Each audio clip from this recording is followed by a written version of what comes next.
Hello, I'm out here at the 2022 Rockwood GeoPro 19FD. My name is Caleb. I'm going to be doing an orientation today. We'll start right up here in the front with your power tongue jack. On off for this light right here. That's super handy if you are hooking up in the dark. It kind of lights up the ball and receiver and everything. And then you have extend and retract.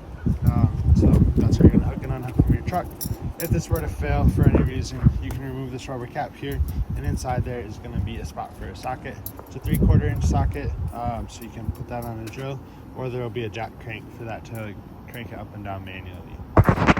Behind that are your two 20-pound propane tanks.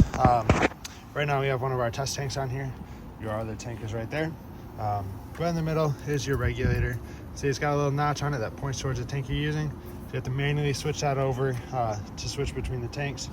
And you can see this is green right now. That means we have gas pressure and that there's gas going through the system. If that turns red, that means that there's no gas in the system. Typically, that'll tell you that your tank is empty or it's just not turned on. Behind that, you have your double battery box, so you can fit up to 2 batteries in there. And we'll make our way around to the side here. This switch for the docking lights does the LED on the front. Next to that, you have a little storage. There's that jack crank I mentioned. That's going to be for the stabilizers and also work for the tongue jack. So with the stabilizer jacks, you have 4 on here, 1 in each corner. Those are for stabilization only, not for leveling. So to level the unit, you're going to raise it front to back with the tongue jack to get it level this way. To get it level side to side, you'll put boards or blocks underneath your tires. Once that's leveled, then you can run down your jacks, run them down to the ground, and then give them just a little bit more of a crank so that there's more pressure on them, and that'll help keep your trailer from rocking around when you're using it. We also have a little goodie bag in here, just some goodies from Rockwood, and then there's a gas tail in here for your grill. Moving on here to this next cab compartment. This goes all the way through to the other side. You can see the compartment door kind of on the other side, so you can load it from either side, which is super handy. Next to that is your furnace exhaust vent. This is going to blow out hot air when you're running your furnace, so you want to be sure you don't block it or touch it or put anything in front of it that can melt or possibly burn. You have your outdoor shower here. It's hot and cold water with a shower head. That shower head can also mount into the door there, so you can have it kind of propped up like a shower would be normal. Next to that is your freshwater tank fill. So if you're rustic camping, you'll stick your hose in here to fill it. Then you can check the levels of that on your monitor panel inside. Once that is full, you can turn your water pump on, and that'll be what creates your water pressure for you. Right behind the tire here is labeled freshwater drain.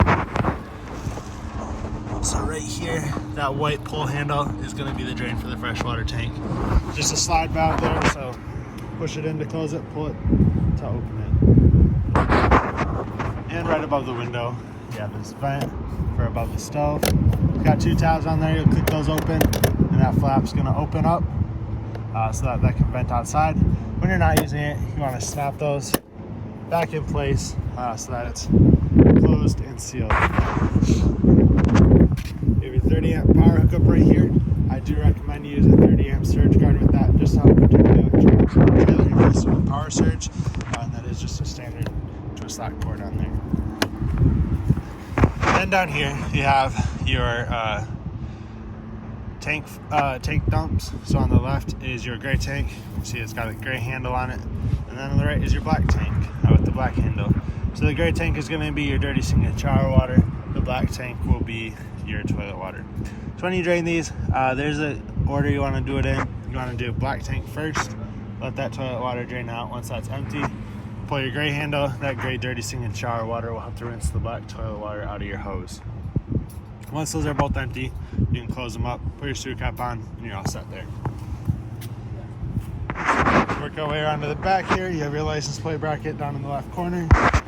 You are prepped for if you're on backup camera here as well.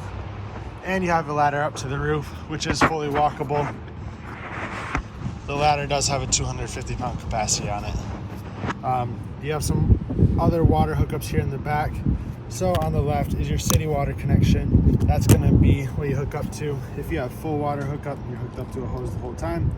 I do recommend you use a water pressure regulator with that, as well as a 90-degree elbow. The 90-degree elbow is gonna allow you to hook up from the bottom, and instead of hooking up straight directly to that, it's gonna keep your hose from kinking. And the water pressure regulator will just tone down the water pressure from this city water. Usually that's a little bit higher than what RVs are built to withstand. In the middle is a black tank flush. So when you're done draining your holding tanks, you can hook a hose up to here, turn it on, and that's going to spray directly into your black tank. When you do that though, you do want to be sure your black tank handle is open on the slide valve. So make sure you come back over here and open up the handle there. And you want your sewer hose hooked up and in the drain as well. But you turn your water on here, and that's going to spray into your tank like I said, and help rinse out any solid waste that's left in there and clear off the sensors on the tank so you can get more accurate readings inside. You can run water through there for probably 5 or 10 minutes is all you need. Then turn it off, close your slide valve, close all the sewer stuff up down there, and you're all set. You have input for cable and satellite here. So if you're staying at a campground that has cable hookup, or if you have a portable satellite dish, that's where you hook those up to. And you have an inlet for antifreeze, so that's going to be for winterization. You hook your hose up to here. The other end goes into your antifreeze, whether it's in a jug, a bucket, whatever. And there's going to be a valve you turn that's on the back side of this panel inside, and that's going to change which way the pump draws from. So it'll, instead of drawing from your freshwater tank, it's going to draw from here, and it'll siphon that antifreeze inside, and you can run it through all your faucets. Power awning up here. We'll run that out in a second. Have a little bit more storage here. This is where you can access that water face. You can see all the water lines are back there. Just a screw in the bottom of that access panel there that you'll remove. Next to that is your water heater. This is gas and electric. There's an inner rod for it. That's going to go in your drain. So you slide it right down in here, tighten it down. It's a 1 1/16 inch socket. So you'll tighten that down and then turn your water on and let that tank fill up. You don't want to turn this on with no water in the tank. That's going to burn up your heating elements. The switches to turn it on are both inside. For the electric portion, you do need to get hooked up to shore power. That runs off of 110. And then for the gas portion, you obviously need your propane turned on. Over time, this anode rod is going to corrode, so you will have to replace it every couple of years. That's completely normal with it. That corrodes so that the tank on here doesn't corrode. So it's a pretty simple thing to replace there.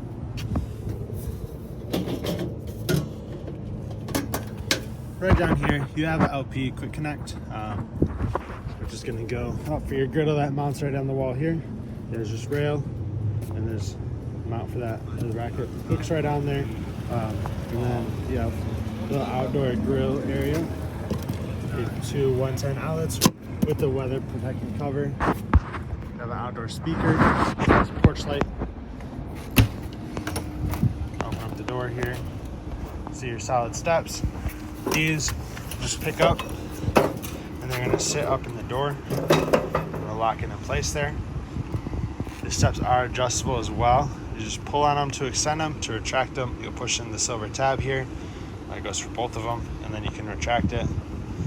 Pull the blue handle to unlock it, and then set them down carefully. You want these steps to sit flush up here with the kick plate on the door. That way, when you go to close your door, it doesn't hit on the steps. Otherwise, when your steps are out of adjustment, the bottom of the door here will hit your steps and it'll bend the door frame.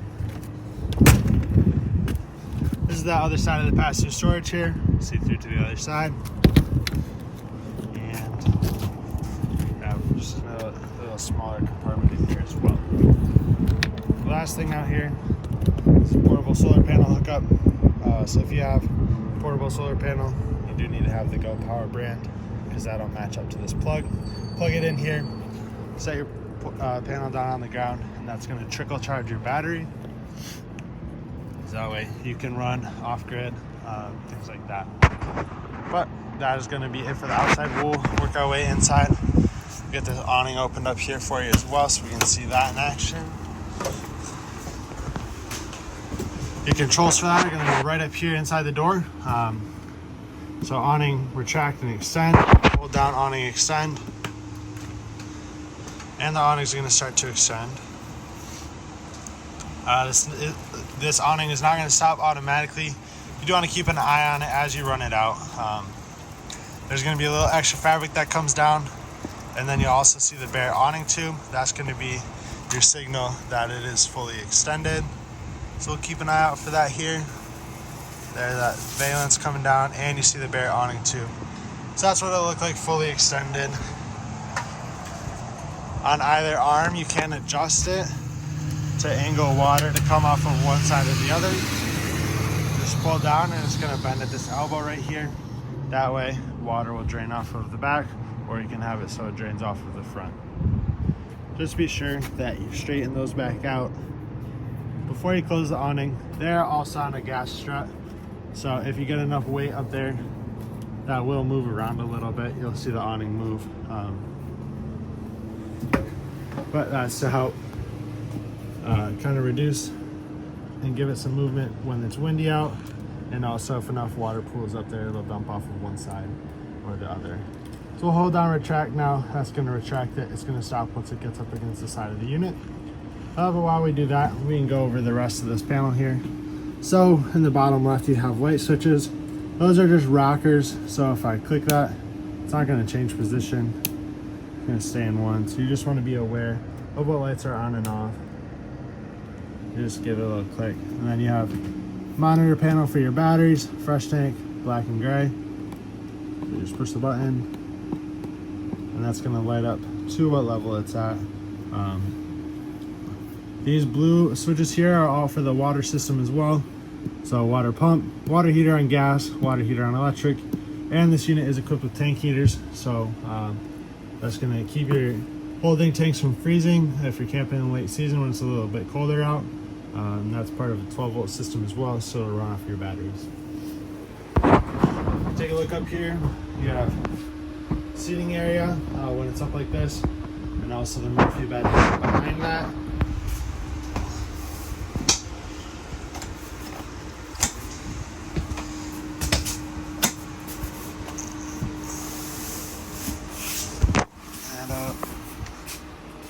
So that's going to lay down just like a jackknife sofa would, and then you can unlock the latches on both sides, slide those down. This foot is going to start to swing out, so you just want to be careful with that it isn't going to hit anything, and that's going to support the bed here in the back. So you have outlets up and around the bed for charging. There's also USB over here. And right next to that is your inverter power switch. So obviously, like it says, when the LED is on, your inverter's on. If it's off, the inverter's off. So I just turned it off. Turn it back on, just click the button. That, with the inverter on, that's gonna allow you to run certain things in here that would normally be 110 power only. It's going to allow you to run those off of your batteries. So it converts a 12 volt to 110 so that you can run things without having to be hooked up to shore power. Pull that here to close it. Pull on the latch here. That's going to unlock it, and it will pick up. Slide it back up into place.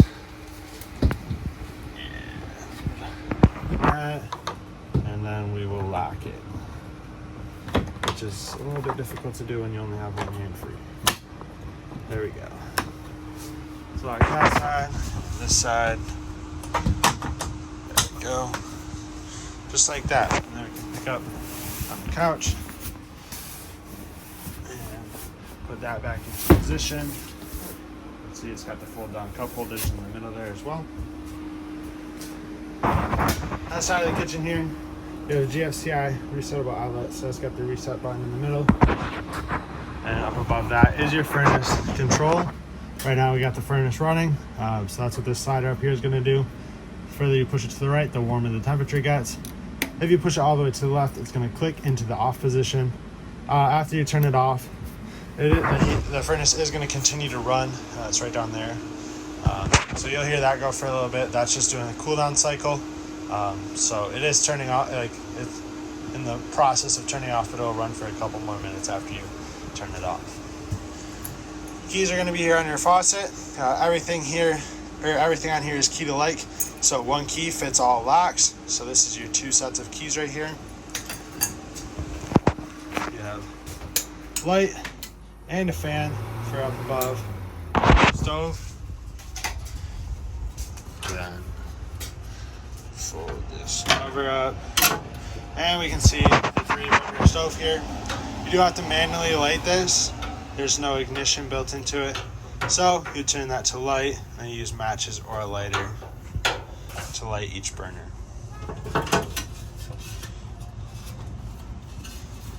Be sure this glass cover that you fold it back down flat like that, so it's not moving around and bumping into things when you're going down the road. Here is your griddle. That's going to go outside. These mounts here hook onto that rail, and you can see this is where you're going to hook up to that gas line. Got a regulator there built into the system. Right up here, you have the switch for your Wi-Fi booster, so you can turn that on and off. It's for the Wi-Fi Ranger system. So if you're staying at a campground that has Wi-Fi, turn that on and it'll boost it. Otherwise, if you go to the Wi-Fi Ranger page, you can get more information from them to have your own Wi-Fi system set up for this trailer specifically and specific to you. Below that is your radio. This is Bluetooth compatible. So you can turn that on, it's going to light up. Do a channel scan here. It's Cochran and Company with Church Take Me So Back. there we go. There's 2 speaker zones in here, zone 1 and 2. When those are off, they're going to turn red. Zone 1 is your indoor speakers. Zone 2 is your outdoor speakers. You and our friends at You can have one of them on at a time or both of them, totally up to you. And then there's where you're going to go to Bluetooth. If you hit the power button once, that's going to mute it. Hold it down to turn it off. Right up here is your TV. It does have a DVD player built into it, and you have some controls there, and all your connections. Kind of hard to see where I'm at here, are right behind it, right there. We'll work our way into the bathroom now. Toilet has a foot pedal flush on it. Halfway down on that is going to bring water just into the bowl. All the way down, we'll flush it into the toilet. You have your vent with a fan up here. This does also have a max air cover on it. So when I crank it open, you can see that there's another cover above it. These are super nice because you can keep your vent open when it's raining or when you're going down the road and you get maximum ventilation. Controls here for the fan, 4 speeds. You just click through those or hit fan off, and that's going to turn that off. Crank this back shut. When you do have this vent closed, you can lock it in place. So once you crank this all the way, push it up, and that's going to keep you from being able to turn that and open it. And then have the shower and a tub. Close the door. Microwave. This runs off of 110 power. You do need shore power for that to work. And then we'll open up the refrigerator. Fits right in here. It does have this travel lock on it. And your temperature controller is right there, just on that dial.